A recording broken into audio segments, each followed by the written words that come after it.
Hi, I'm Davy. I'm awesome. Welcome to Davy's Awesome Stories, where I tell funny stories from my past or go on a rant in an effort to make you laugh. The story is about when I was in high school. I was in drama class, my freshman year, when I'm a beginner drama student. We get assigned to do our Halloween play. A Halloween play that we are going to perform for children. This is high school. The elementary school kids get out a little later than we do. So we were getting plays, learning lines, rehearsing. And then for about 3 days, they were just going to grab kids that were like 4th, 5th grade from elementary schools, bring them over. And that was going to be our audience, mixed in with whatever parents could get the afternoon off and go see their kids. So you knew this play was really, really going to suck. And what it actually was it was basically a bunch of skits compiled into one overall play. My skit that I got casted in. I was to play a little boy who comes home eager to talk to his dad.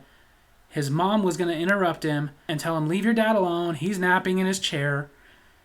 But I would convince her to let me talk to my dad and ask him for a little help with my Halloween costume. And by a little help, it meant my dad was going to take his head off and hand it to me, and I was going to use this for my Halloween costume. I know, off the bat, you're like, this sounds like a movie you would review. But as bad as the premise sounds, the script was way worse.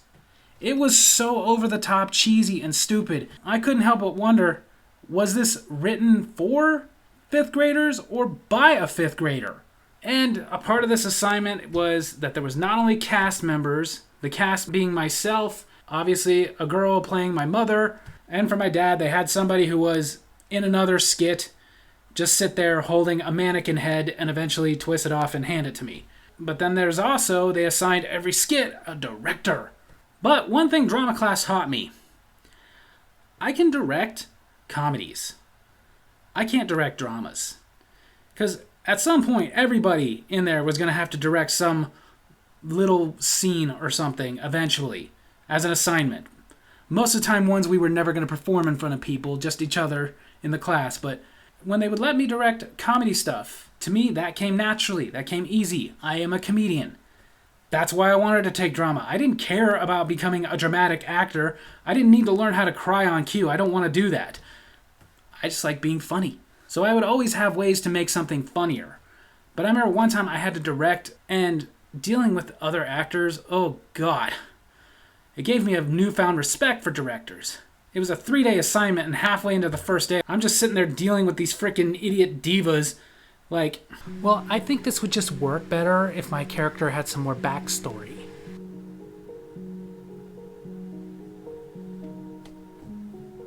Okay. What if we imagine that they were abandoned by their father? Sure.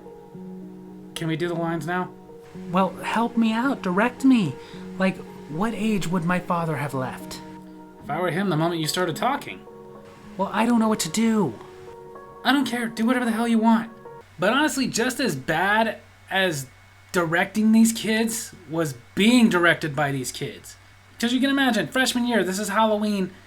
This means this was pretty early in. So for several weeks, we're preparing for this on every class. This is all we're doing, is learning our lines, practicing our lines. Towards the last week or so, for most of this, we had to make our own costumes, except in ones where they needed something specific. For example, the girl playing my dad holding the mannequin head. But telling us to provide our own costumes, I'm sitting there, I'm reading this script, it's god-awful, it's cornier than a field with a scarecrow, and more over-the-top than a movie about arm wrestling. What do I do about that, though? I know, I go with it. This is where the comedy brain kicks in. My director, who apparently thought we were making Capote, was like, I want your costume to resemble a schoolboy. Yeah, I got you. I already got an idea. Okay, good, but I want you to think really hard about it. Not really necessary. It came to me pretty much when I was first reading the script.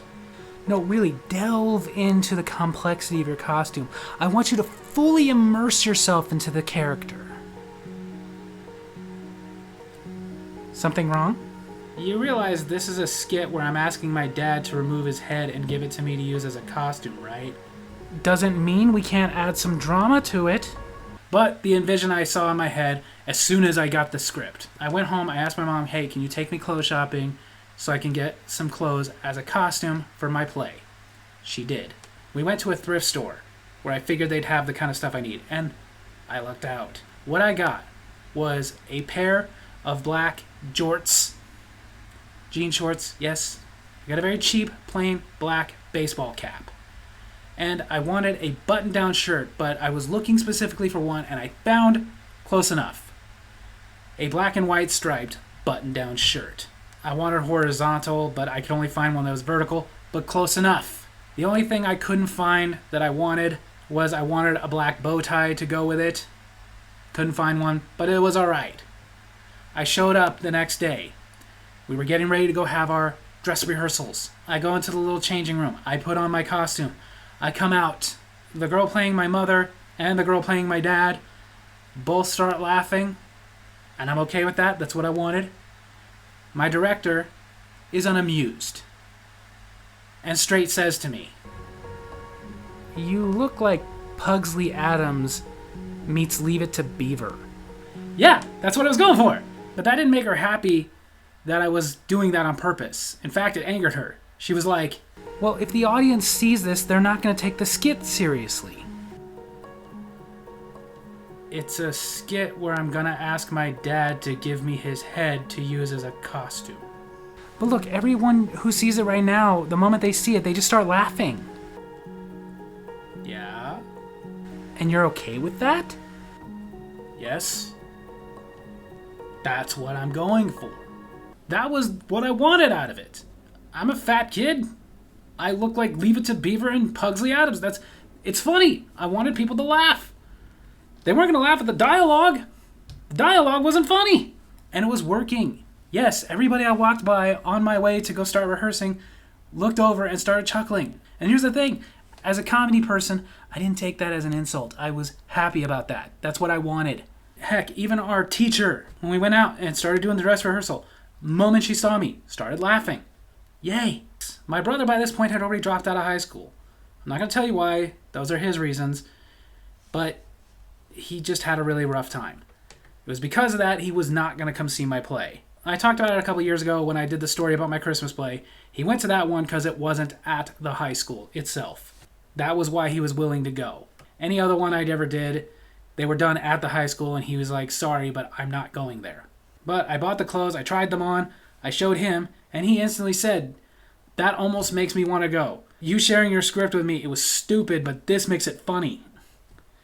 And that was what I was going for. And back to the director.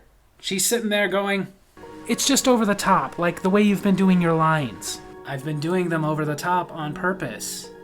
This skit is dumb. It is not funny.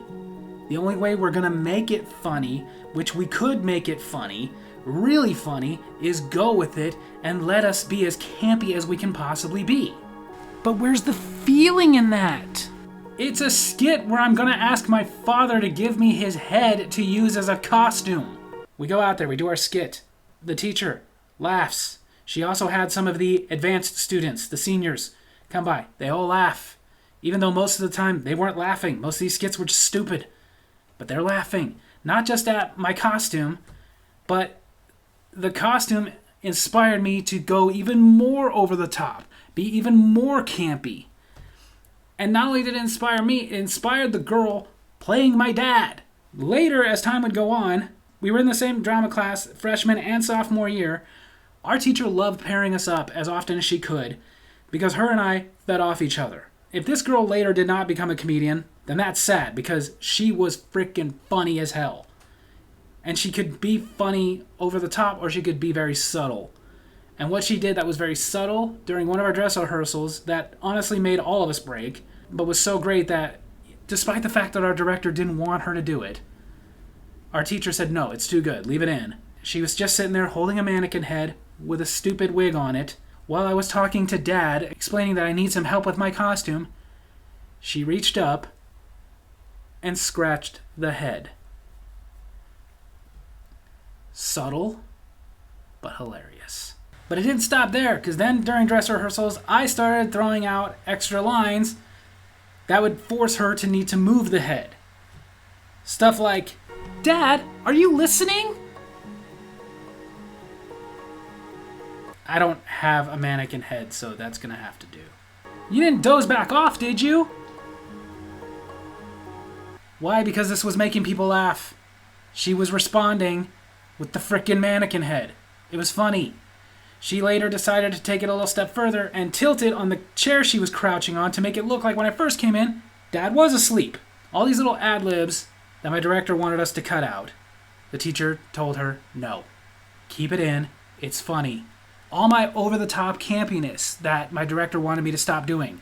The teacher said, no, don't, it's funny, it adds to it. Found out from the girl who played my mother that she was not happy about this. She told me, she says you're killing the integrity of the story. You know, I hate to keep beating this drum, but it's a skit where I ask my dad to give me his head to use as my costume. The performances come, not only did the kids laugh hysterically, and funny enough, they didn't laugh much at the other skits, which were for them.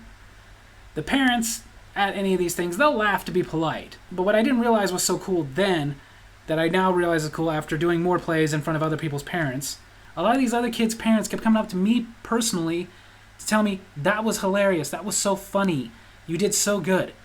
Most of the time, parents don't really do that for the other kid. They'll sit there and go to their kid and tell them that stuff. They won't tell one of the other kids. So if you get a compliment from someone else's parent, that's a big deal. On the last day, my dad came to the play. My mom couldn't, she had to work. Told you my brother would not go to that school again. But my dad came to the play. That day, the girl who played my dad, her name was Angie, decided to do something that she thought would make me break, and I will admit it almost did. It was, again, subtle, but it was something for me, and the audience would see it eventually too. Right before we went out there, I didn't even see this until I entered the stage going, "Dad, Dad, are you here?" Right before the mom comes up and tells me, "Dad's sleeping," I look over, and on the mannequin head, right on the forehead, she had grabbed a marker and wrote DAD exclamation point. Later, she's going to turn the head right before she pops it off and hands it to me. So the audience is going to see Dad. When I first saw it, yeah, I almost broke. I ran up like, "Dad, Dad, are you here?" But I kept my cool. And it instantly came to me, I'm going to do something about this. So we go through the play, my mom and I, with our back and forth over-the-top campiness. By that point, I'd gotten her on board to get over the top too. It was funny. People are laughing. And then comes a moment where I ask Dad, "Can you help me with my costume?" She shakes Dad's head, twists it. Audience laughs because Dad pops head off, hands it to me. And my line was, "Thanks, Dad, this is going to be great." Instead, I want to make sure everybody can see that it says Dad. So I go, "Thanks, Dad. I don't need your toupee."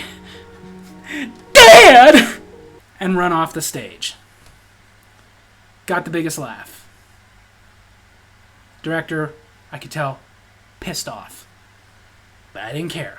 I was able to make a terrible skit where I asked my dad to pop his head off and give it to me for a costume.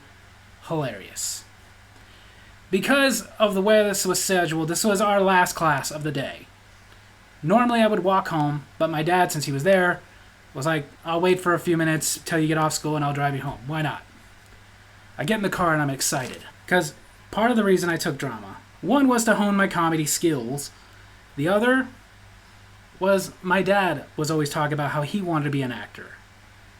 Thought maybe this would be a way for us to bond, a way to make him proud of me. And I was like, with the reaction I got from that audience, he's definitely going to be proud of me. I get in the car, I'm all excited, I'm on a high. Because when you get that kind of a reaction in front of a live crowd, it's what I imagine heroin feels like. Because it was awesome. And I get in the car, I'm all excited, and I'm like, "So, Dad, what'd you think? Funny, huh?" "Yeah, I guess." High's gone. You guess? What was the matter? I mean, I know it was stupid, but I kind of went with that, didn't I? "Davy, it was too silly. Especially you. Over the top silly." That's what I was going for, Dad. "This isn't silly, goofy class. It's drama. Here's the thing, this is partially my fault. I should have known better than to ask my dad's advice. Because I love my dad. But my dad is that person. He's got something to say about everything, thinks he's an expert on everything. I know I come off like that, you guys who watch my videos regularly, but keep in mind, that's to be funny. I'm not serious. I really hope you're not getting your life cues from me. Because, seriously, what the heck do I know? I'm 41 and I do YouTube videos where I watch bad movies and bitch about working in retail. But my dad goes on, saying, look, you made the audience laugh, and that's great. But it's better to make them feel like I did when I played Charles Manson. Quick little backstory on that. My dad's claim to fame was he said in high school they did a play which was basically like a biography about Charles Manson. As a kid, I believed him. As an adult, thinking about this, a high school play about Charles Manson, I'm gonna say that I think my dad was making it up. Because I think if a teacher even suggested doing a play about Charles Manson in high school, they'd better have tenure or they're fired. But he goes on. Look, I'm not trying to be critical. I know, just comes naturally, doesn't it? But you had a chance to make them feel your character. Feel the story, feel the lines, feel it all. But instead you went for some cheap laughs. Well, Dad, in my defense, it was a skit where I asked my father to take his head off and give it to me for a costume. So there you have it, that's my story of it this week. I hope you guys enjoyed it, and if you did, make sure to hit like, hit subscribe, hit the little bell so you get notifications when I post the videos, and leave a comment I can respond to in my next week's Comic Corner. If you think I should have taken that role more seriously, go ahead and tell me. You're wrong, though. Love you guys!